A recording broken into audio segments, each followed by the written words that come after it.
Hayagashimashita. Good morning, everyone. Pleasure to be here. Last time I was here, I came late and I was in the smoking room. So I've never seen it up here. You guys are always packed, which is always wonderful. Today is a Eitaikyo service, and this is our day that we do the Eitaikyo Perpetual Memorial. So I'm going to have you put your hands in Gasho as we just very quick saying from the letters of Shinran. Remembering that we are profoundly indebted to Amida Tathagata for readily saving us, we should say the Nembutsu always, whether walking, standing, sitting, or lying down. Namo Amida Butsu. Namo Amida Butsu. Namo Amida Butsu. Namanda. Oh, it's so nice to see so many people here. So Reverend Bao said, we'll just show up and there's a Dharma school lecture, and then there's the adult lecture. And I said, well, gee, I don't know. It's like, did you want me to do the Dharma school lecture first, and then the adult lecture first? And then he hung up. So, so I said, okay, we'll make this G-rated. We won't give you the R version of the lecture. Sorry, yeah, I know, sorry kids. So today we gather to honor in perpetuity. That means forever and ever, as long as the Buddhist Church of Sacramento, Sacramento Betsuin will be here, and probably beyond, those who have contributed to our Shin family community. Donations are usually made when someone's passed away to the Eitaikyo Fund, and the purpose of those funds, they're earmarked, so your board can't spend them on anything silly or foolish, except to preserve and maintain the Naijin and the altar. And so annually we come before this time to honor those who come before us, including particularly all the families that have contributed to the Eitaikyo Fund in their names. And so in this way, we remember those that again who have passed when you can't. And when you decide that you want to stay in bed on a Taikyo day, or you don't want to watch you want to watch the football game, we'll continue to memorialize your family members when you don't want to. So, how's that for a deal, right? In perpetuity, you pay one time, and you do all the rest of the work. How long is perpetuity? Long time, yes, so a long time. So I think it's a good deal. You know, you consider inflation and everything. You could sleep for a long time and we still do the work for you. Now some that come to a Buddhist temple there say, another memorial? How many memorials are we going to have? Every service is memorial to Shinran, memorial to Buddha's memorial, there's this memorial, there's the bishop's memorial. Why not more weddings, right? And you know, in the past I used to be a muggle like you and used to have these kind of ideas like this. Why we don't have more weddings? I don't know if any of you have been to the Buddhist Church of San Francisco? Buddhist Church of San Francisco has stairs like this. And everybody tells me, well, we can't get the wedding party up the stairs. Actually, the hardest thing is getting the funeral parties up the stairs. Sometimes when you do the caskets, it's very hard. Whoever's on the back end has a really hard time. Once we stood somebody up in the elevator, but you know, luckily we didn't open the casket. But this is Shin, right? Come as you are.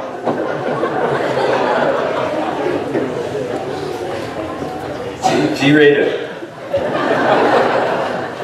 So my wife and I, we took a refuge as Buddhists about 30 years ago, coming to Shin after the death of my aunt, my grandmother, and Abby, our cat. We were young at the time, so all these losses, losing our cat was the hardest. We picked up this cat. No, I love my grandmother, but the cat was more important. Every time I saw my grandmother, it was like, you finally come to see me? I just saw you last week. Yeah, where were you last week? I said, I did see you last week. She never remembered, right?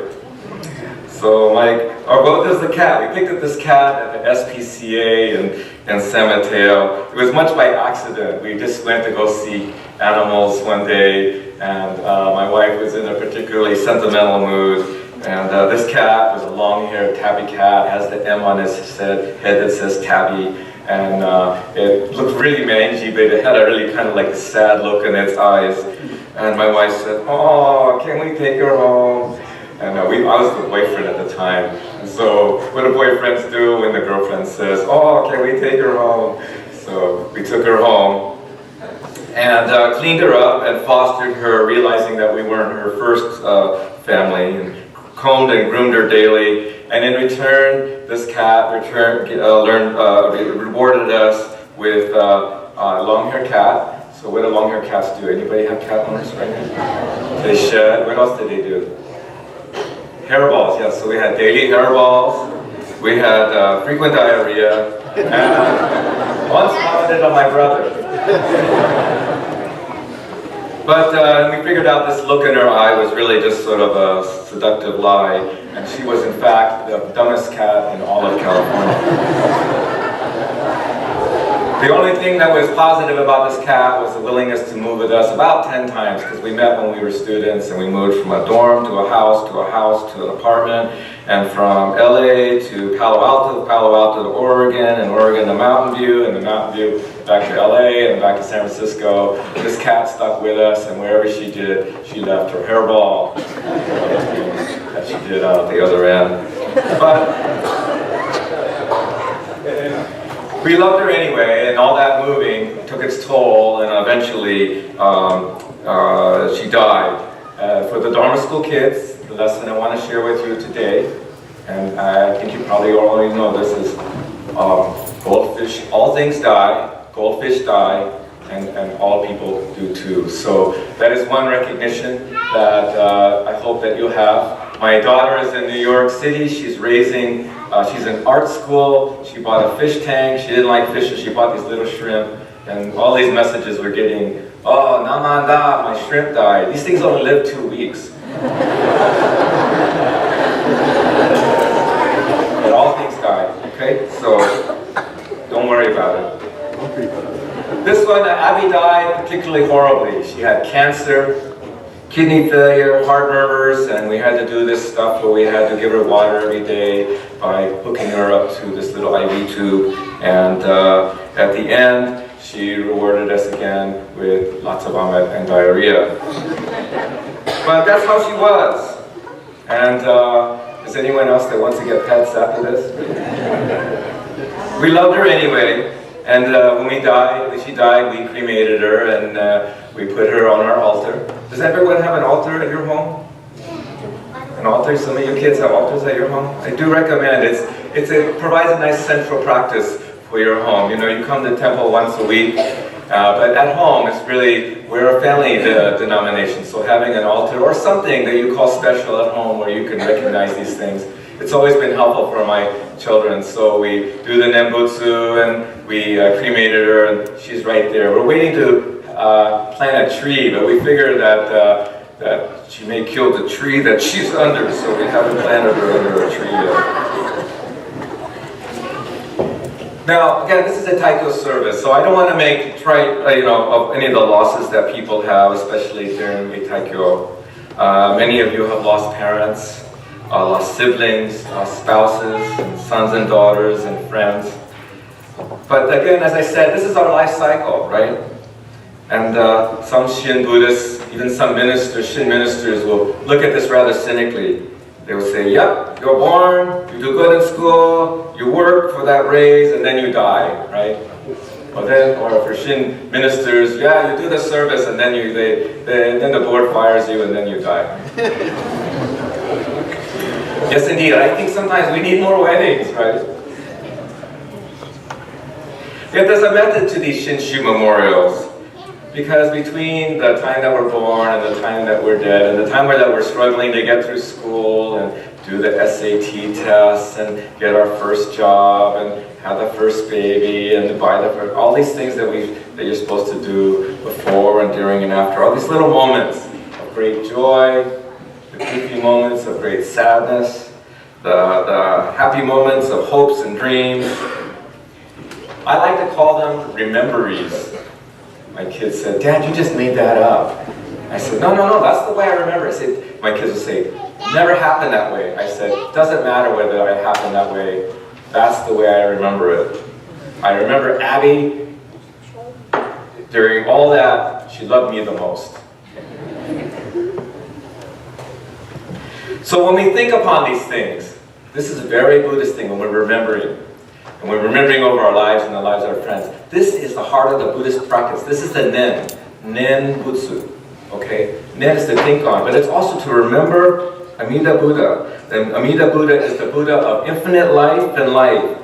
And when we think upon the lives of our loved ones, and there are many infinite lives that come before us, this is very much in line with our Shin tradition of remembering, of Nenbutsu.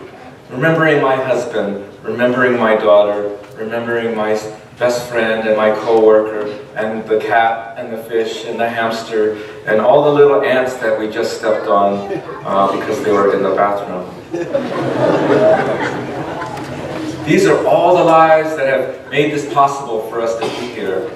And when we think about them, when we are mindful of them, then the word Namo Amida Butsu comes to our life and comes to our minds.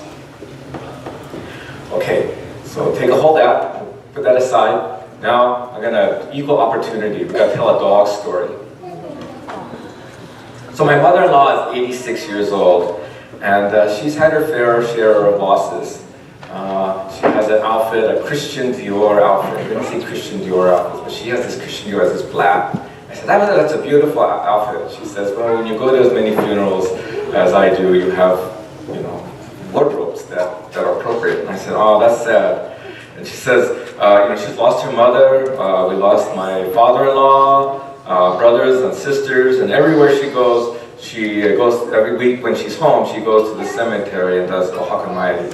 Is anyone here go to the cemetery in Akamari?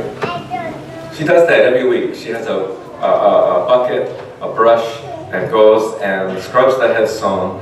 And on nice days, she will sit with my father-in-law at his headstone, and she'll have a conversation with him. I have no idea what they're talking about.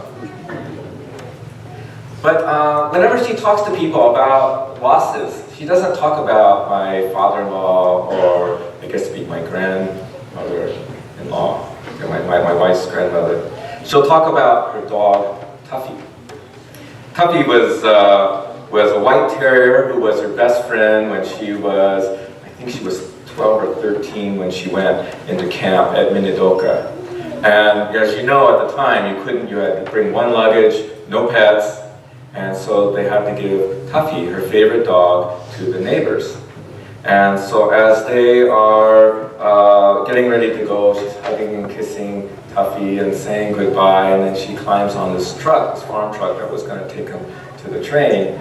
And all she could see was, as she's going off in the clouds of the dust on the farm road, was Tuffy the dog. They're saying goodbye. And that was her last view of Tuffy.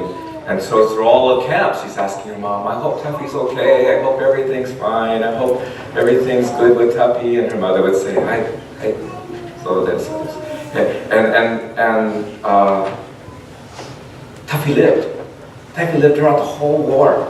And he did really good, apparently, and he lived with his family. And so when after the war, they drove on back, and the father got there first and got the house all ready. And my mother-in-law was so happy to hear about Tuffy. They drove up the road, and Tuffy ran after the car, seeing her across the street, ran across the street, and actually remembered her, so she was so happy. And just as Tuffy ran across the road, anybody know? Is it? Yeah, I got hit by a car. It was really sad. You can cry, it's a sad story. So my mother-in-law cried, and she still cries over this story today. And whenever she talks about the camp, she goes into schools and talks about the camp. This is the story she tells. And it's her saddest story, but it's her fondest memory. It's happy and it's tragic. I think it summarizes in many ways just her personal view of what she gained and what she lost in the camps. And it's just very poignant. And to this day, if you ask her what makes her the most sad, it's that. Because my mother-in-law, my father-in-law, my grandmother-in-law and my father-in-law are, as from her perspective, are still with her. So they are eternally alive in their next life. So this is our life and death, and our memories of our lives. Our lives are our past, in which we've lived many trials. And looking back, when we look at these trials, these become what happened to us as we lived our life. But once going forward, or we live our life trying to go forward, but once we are forward, we are looking back on these things that were now our past. So the point I'd like to make is today is going to be our tomorrows, and tomorrow is going to be our yesterday at one point. And this is this infinite life world that we live in, which is the infinite life of Shin Buddhists. Sometimes it's silly, sometimes it's really sublime. Many times at the end, all we're left with is memories, and then looking forward, that's the question. What is it? What's there? What's out for us? And this is the lesson I'd like to leave you. At some point, like Goldfish, like Abby, hope you have a better life than her, like Tuffy and your families and friends, we will be at that stage where we will all pass. And at that point, when we now look into our future, that we've all passed, I want to make sure that when you look back, that you have a life of no regrets. No regrets.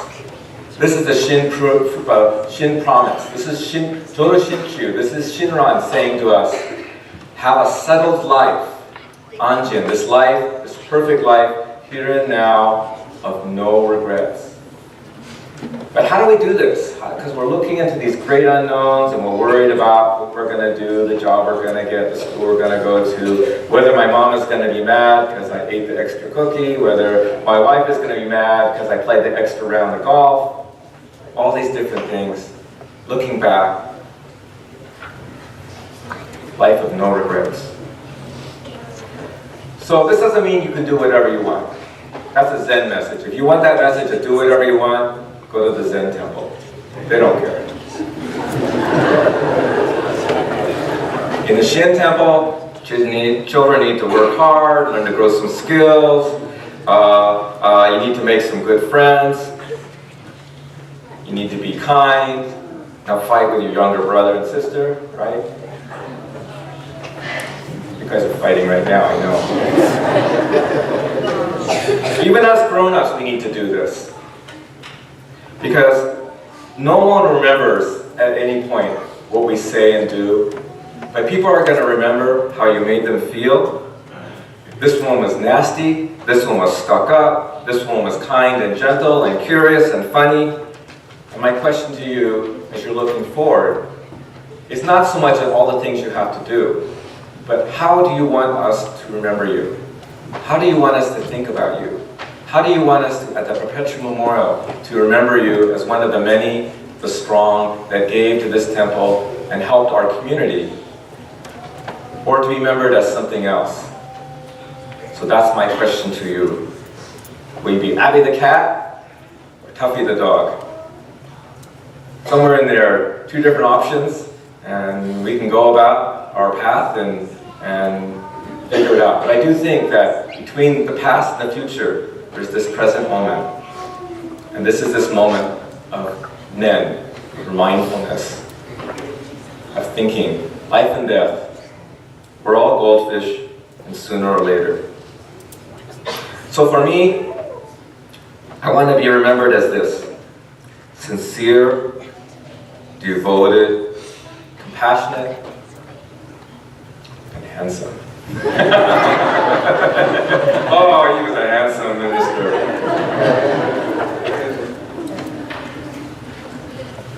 So today on Eitaikyo, we remember all those who have come before us, many faceless and unknown, and yet for their ferocity and their tenaciousness, we wouldn't be here. So then my question to you on this Eitaikyo service, and on your Eitaikyo service, is looking forward, how shall you be remembered?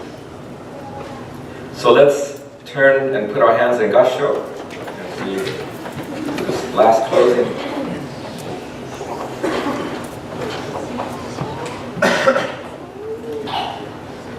Remembering that we are profoundly indebted to Amida Tathagata for readily saving us, we should say the Nembutsu always, whether walking, standing, sitting, and lying down.